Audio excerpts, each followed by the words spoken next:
Welcome back to High Stakes. Elevate your game by subscribing to our channel so you never miss our daily content. For exclusive access to our premium betting picks, join our Patreon. Find the link in the comments section below. Stay ahead with High Stakes. Houston Texans versus Indianapolis Colts. This should be a thrilling matchup between a couple of young, up-and-coming quarterbacks and two second-year head coaches.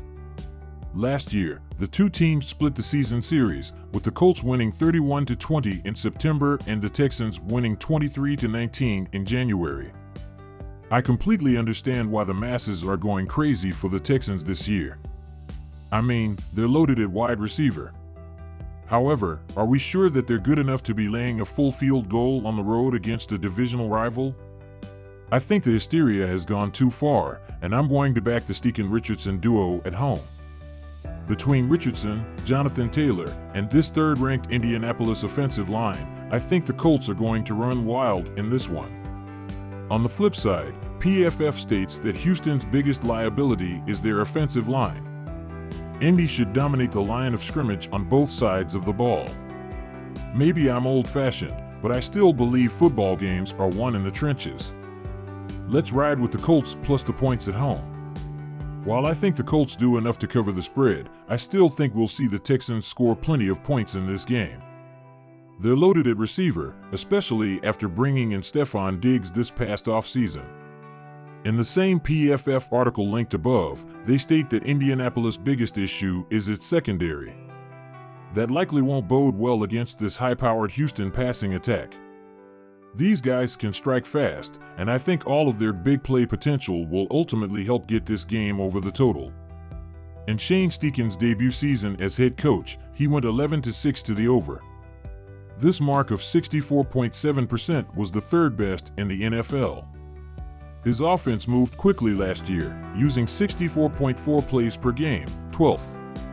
So, while I expect a healthy amount of running from the Colts, they should still log plenty of plays, not slowing the game down too much. Let's take the over in this matchup of dynamic offenses. New England Patriots versus Cincinnati Bengals. While the Patriots did a decent job covering the spread towards the end of last season, I don't expect them to do it in this game. The Bengals will be looking to make a statement after last year proved to be disappointing. The Patriots had issues among their offensive line all throughout the preseason, and it might cause them some trouble here. With the trade of Matthew Judon, someone else will have to step up on the defensive line for the Patriots. It will take some time for this New England team to gel together, in which case the Bengals should make easy work of them. Until the offense of New England shows me they can produce, I have to take the under. Christian Gonzalez proved to be a solid CB in his first few games with the Patriots until their injury. While Belichick is gone, Jared Mayo was a standout linebacker during his time with the Patriots, and I expect the defense to remain somewhat formidable under his reign. Should the Bengals get out to a lead, they will simply run out the clock and force the Patriots to pass with Jacoby Brissett. While Brissett isn't awful, the offensive line has serious question marks heading into the season. I don't envision the Patriots scoring more than 10 points in this one, with the Bengals scoring less than 30. Tennessee Titans versus Chicago Bears. These two have not met since 2020 when the Titans took a 24-17 victory at home. Tennessee is 3-1 SU against the Bears in their last 4 meetings, winning both of their games in Chicago. This is quite an interesting opening game, given all of the new personnel on both sides of the field. All eyes are most certainly on Williams, who may have some early jitters, but should be able to fight those off quickly. He seems extremely poised for someone in his position, but now it's a matter of putting it all together on the field. The Titans' defense under their new DC could very much be an issue for the rookie QB coming out of the gate. They are going to switch up their looks on him, and that will confuse the first-year field general. Williams will be tough to get to, but expect the Tennessee to come at him full force early to get in his head a bit. There is a very bright future ahead for the Bears QB, but I think it will get off on the wrong foot. The Titans' offense will be a much better unit with Levis having gone through it last season and with a revamped receiving unit in place for him. Take the Titans. Both sides will be breaking in new offenses and defenses here, which is a very interesting matchup for Week 1. Which side will prevail in that regard? I think, for both, the offenses are poised to get the better of the day. You know for sure the Bears are going to look for Williams to light it up.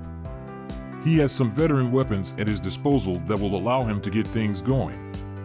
The Bears will benefit most by keeping things in the middle of the field and away from the Titans' defensive backs. Same on the other side. Levis is in an excellent position to get off on the right foot due to the pieces around him. The Titans went out and got bodies for key offensive positions, and they are going to want to use them right away.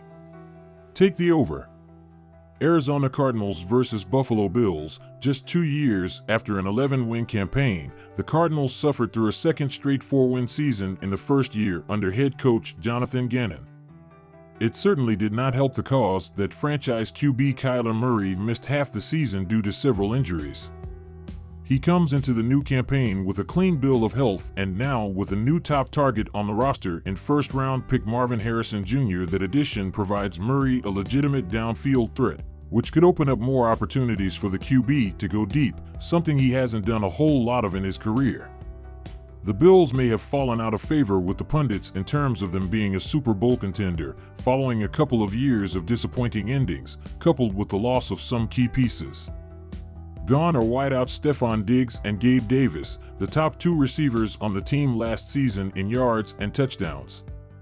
Josh Allen will be dealing with probably the thinnest receiver group that he's dealt with in Buffalo, but he is a consummate professional and should still manage.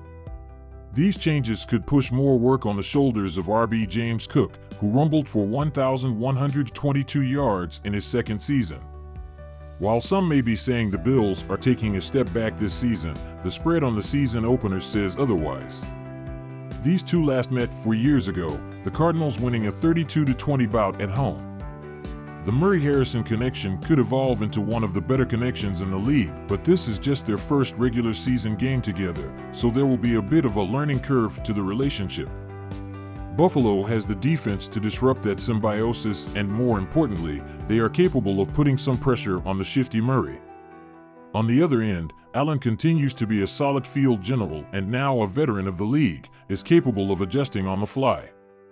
The Cardinals were 4-5 ATS on the road last season, while the Bills were 5-5 ATS when playing at home. Arizona keeps this one interesting but falls in the end and the hosts cover. Take the Bills. The last meeting between these two produced a combined 52 points but landed under a 56.5 point total.